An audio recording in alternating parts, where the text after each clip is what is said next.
E a gente segue em Brasília, Débora, porque hoje o ministro da Fazenda, Fernando Haddad, falou sobre aquela decisão de ontem do ministro Flávio Dino do Supremo Tribunal Federal de suspender os penduricalhos, né, nos salários de servidores públicos. A Samantha Klein tem as informações para nós, conosco já em áudio e vídeo. Oi, Samantha, boa tarde. Oi, Carol. Oi, Débora. Muito boa tarde para vocês. Olha, o ministro Fernando Haddad estava em Salvador e o que ele disse a respeito dos supersalários e a decisão do ministro Flávio Dino? Que uma solução para evitar esses salários astronômicos seria justamente uma lei que regulamente as verbas indenizatórias.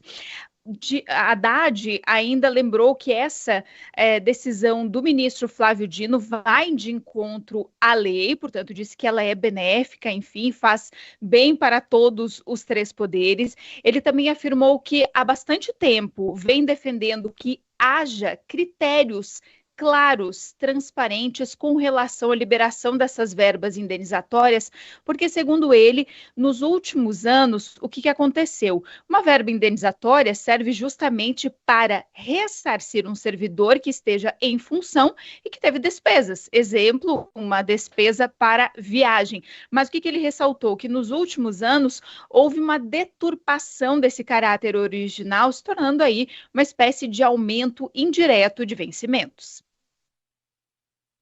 Há 3 anos defendendo que nós possamos apreciar uma lei adequada para regular verba indenizatória. Não pode ficar sem regra, porque a verba indenizatória, como o próprio nome diz, é um ressarcimento. Você está indenizando alguma coisa que o servidor gastou para cumprir uma obrigação funcional. Perdeu-se um pouco esse conceito ao longo dos anos. Você tem o número de auxílios chega a mais de 30, né? O que não é razoável. E outra, eu sempre defendi que houvesse um teto para esse tipo de indenização.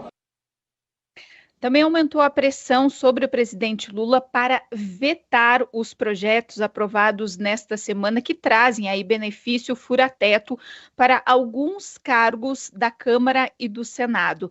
Um grupo de 10 entidades da sociedade civil enviou um ofício para o Palácio do Planalto pedindo que o presidente vete integralmente estes projetos que tratam da licença compensatória, ou seja, tem aquela história de uma folga a cada 3 dias ou de pagamentos que podem furar o teto, ultrapassando aí os R$ 46 mil para alguns dos servidores.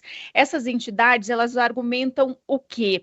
Que se ele aprovar, não vetar, é a primeira vez que se terá, então, esses benefícios, essas verbas indenizatórias furando o teto, mas na lei.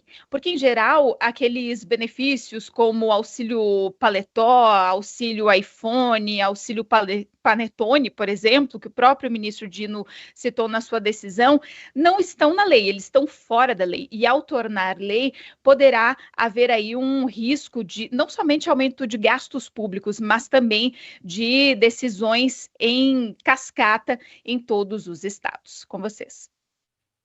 Obrigada, Samantha. Débora, estava dando uma olhada aqui em gastos, né, do funcionalismo. Só 1% do total de servidores do Executivo Federal recebe acima do limite constitucional, mas é um valor grande aí se a gente levar em conta todos os penduricalhos. O Brasil está no topo de um ranking global de supersalários do funcionalismo.